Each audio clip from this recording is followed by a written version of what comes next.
रामपुर नाम के एक छोटे से गांव में मोहन नाम का एक गरीब लड़का रहता था। उसके परिवार में उसके साथ उसके बूढ़े माता पिता रहते थे। सोहन का परिवार बहुत ही गरीब था। उनके पास ना तो कोई जमीन थी, नहीं खाने के लिए कोई साधन था। सोहन दिन भर मजदूरी करता और उससे जो कुछ भी कमा पाता उसी से अपने पूरे परिवार का पेट भर लेता। यह देखकर सोहन के माता पिता बहुत दुखी होते।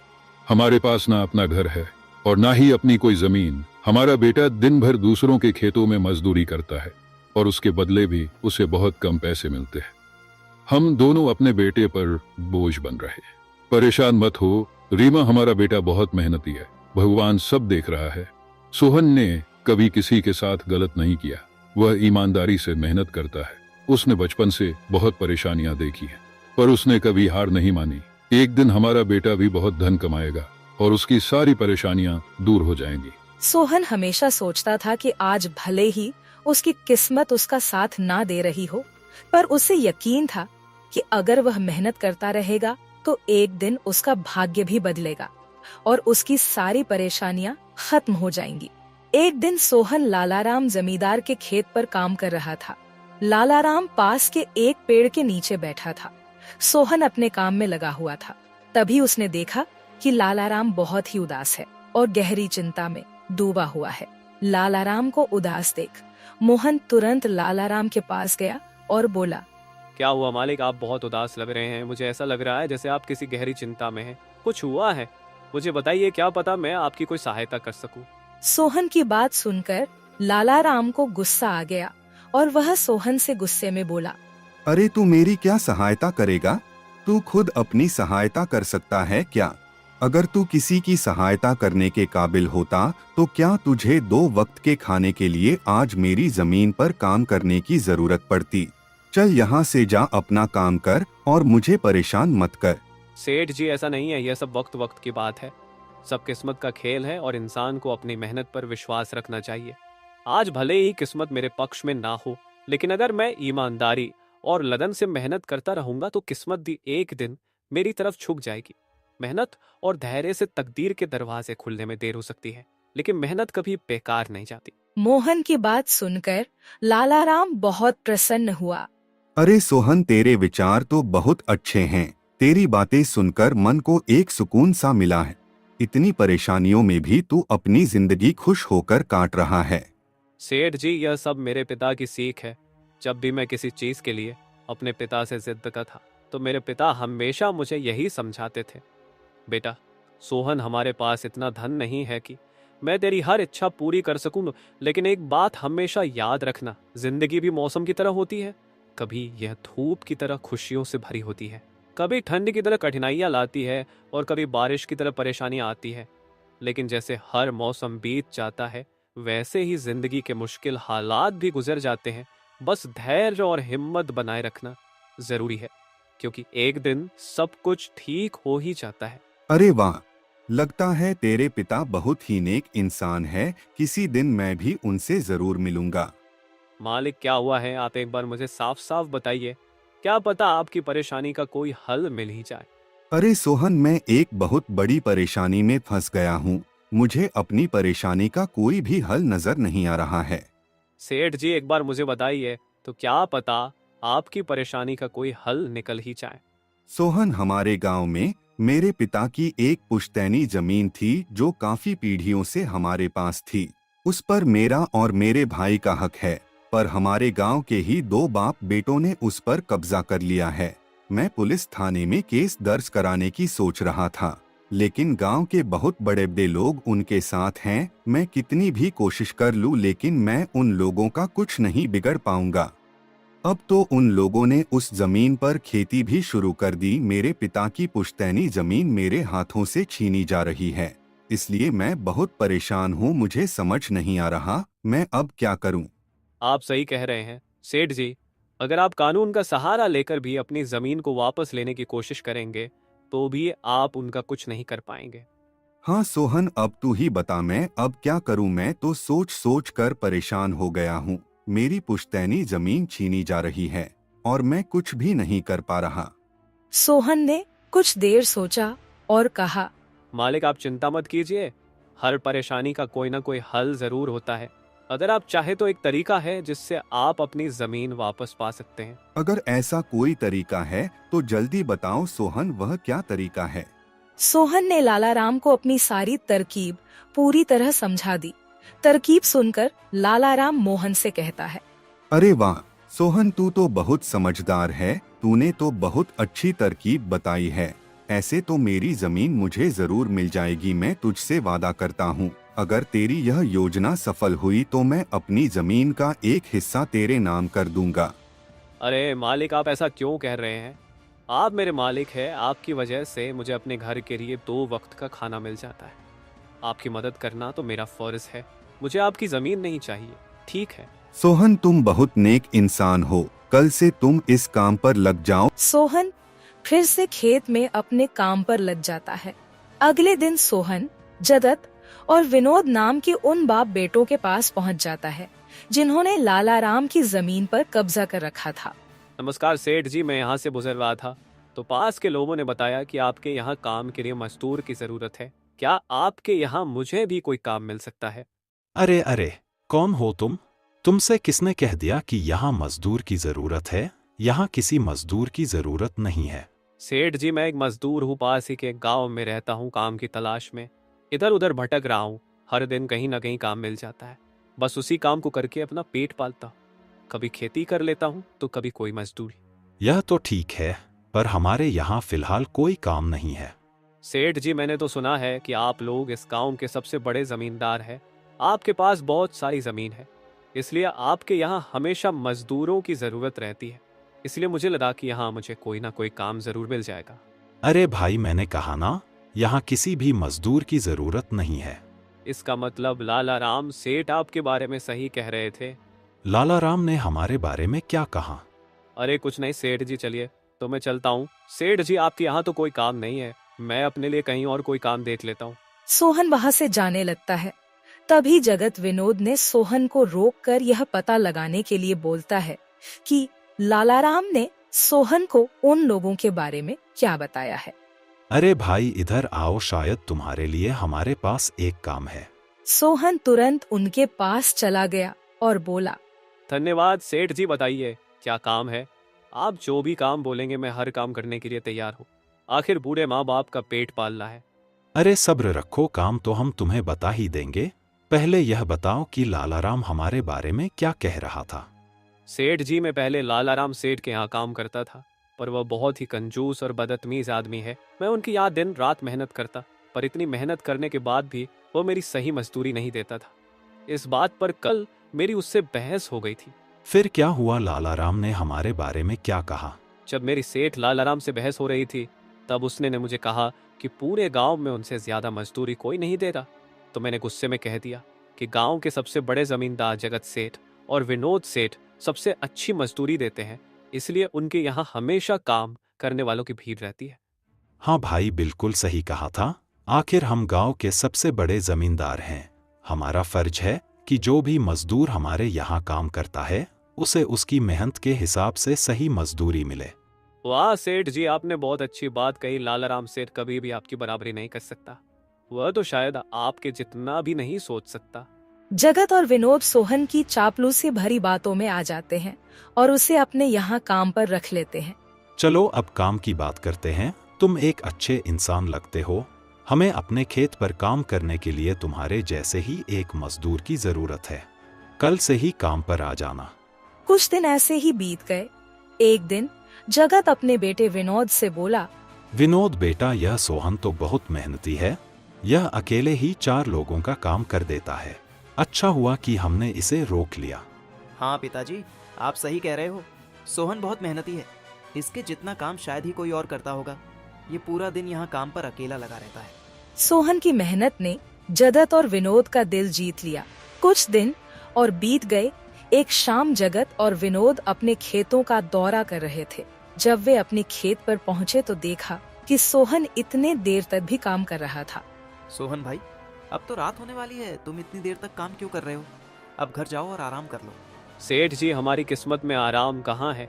घर पर बूढ़े माँ बाप है, काम नहीं करूँगा तो उनके लिए 2 वक्त का खाना कहाँ से जुटा पाऊंगा? घर पर बैठकर आराम करने से अच्छा है कि मैं काम करूं। इस तरह मेरा मन भी लगा रहता है। तुम बहुत मेहनती हो सोहन, आज का काम यहीं छोड़ दो और घर जाकर आराम करो।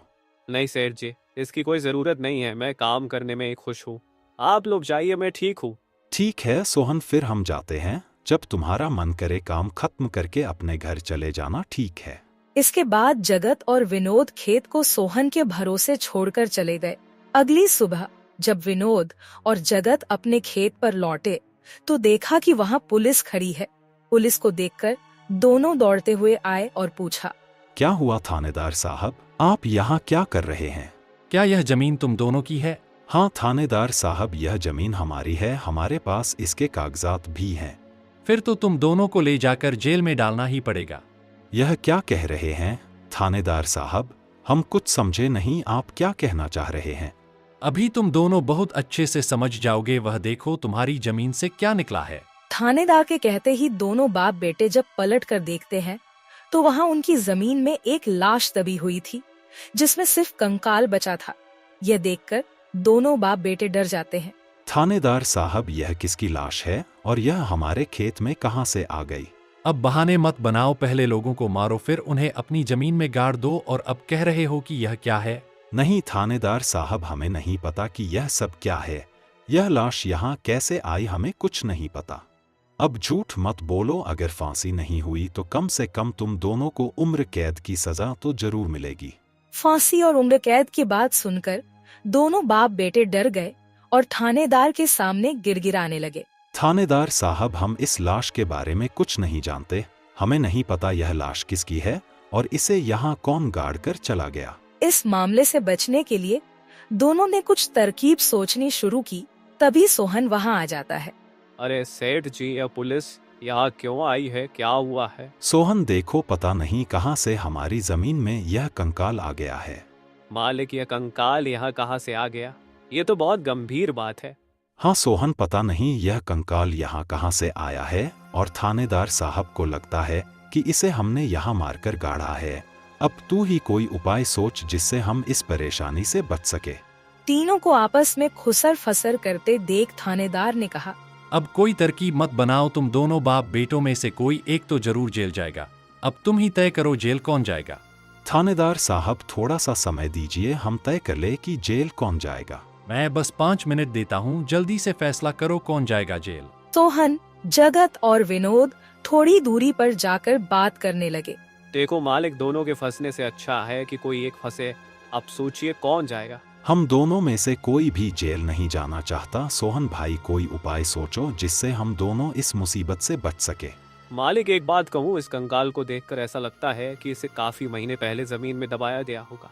जगत फांसी की बात सुनकर पहले ही डर गया था और सोहन की बात सुनते ही उसने फटाफट पूरी कहानी सोहन को बता दी। देखो सोहन भाई, सच कहूँ तो यह जमीन हमने कुछ महीने पहले ही लालाराम से हड़प ली थी। विनोद की बात सुनकर मोहन ऐसा दिखाने लगा जैसे उसे कुछ पता ही ना हो। क्या क्या कहा मालिक आपने? ये जमीन हड़पी थी, मुझे कुछ समझ नहीं आ रहा, जरा साफ साफ बताइए। जगत ने जमीन हड़पने की पूरी कहानी सोहन को बताई।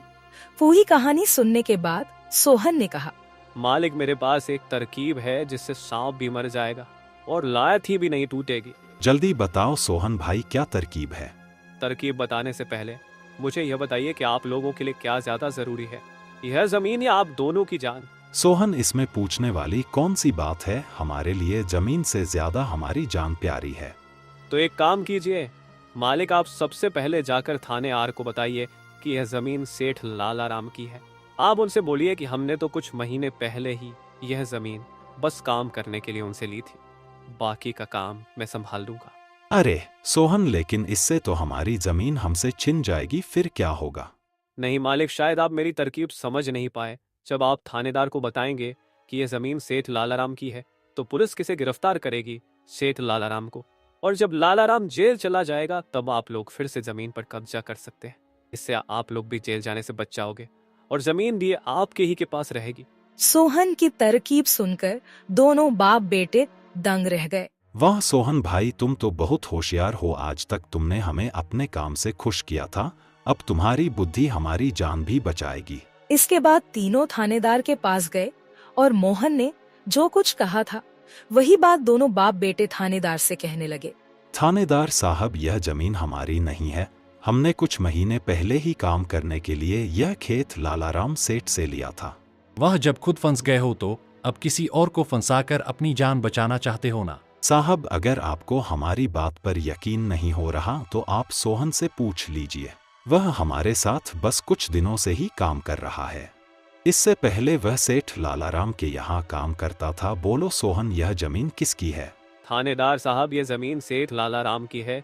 जगत सेठ और विनोद सेठ ने तो बस कुछ समय से इस जमीन पर खेती कराना शुरू किया है। सोहन की बात सुनकर थानेदार ने सोहन से कहा, सेठ लालाराम को बुलाने के लिए कहो। सोहन, तुम एक काम करो, जाओ और सेठ लालाराम को बुलाकर लेकर आओ। सोहन तुरंत जाकर सेठ लालाराम को बुला लेता है, परंतु लालाराम अपने साथ गांव के सरपंच को भी अपने साथ ले आता है।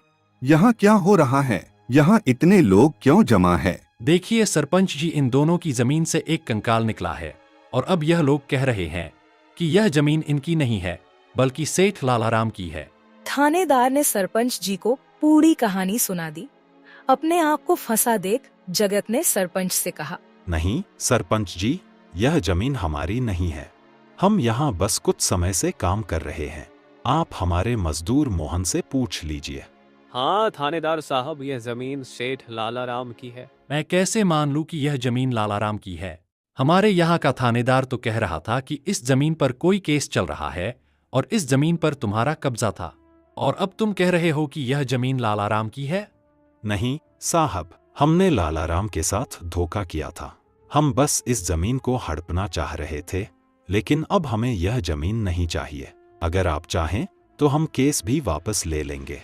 थानेदार साहब, आप जाइए, बाकी का काम अब हम संभाल लेंगे। सरपंच के कहने पर थानेदार वहां से चला जाता है। सरपंच ने लालाराम से कहा, अब बताओ, यह कंकाल यहाँ कैसे आया? तुमने किसे मारकर यहाँ गाड़ा है? अरे साहब, यह तो नकली कंकाल है। इन दोनों ने मिलकर मेरी जमीन हड़प ली। मैंने और मोहन ने मिलकर यह तरकीब सोची थी ताकि इन दोनों से सच निकलवा सकें। लालाराम की बात सुनते ही दोनों बाप बेटों के पैर तले जमीन खिसक गई।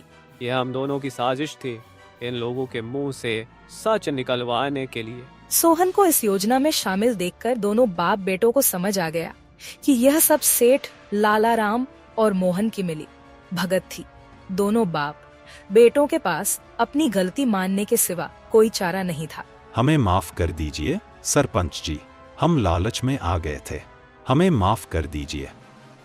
हम आज के बाद यह गलती कभी नहीं करेंगे और यह जमीन भी सेठ लालाराम को वापस दे देंगे। जगत और विनोद दोनों सरपंच और सेठ लालाराम से माफी मांगने लगे। दोनों को इतना गिड़गिड़ा देख लालाराम ने उन्हें माफ कर दिया।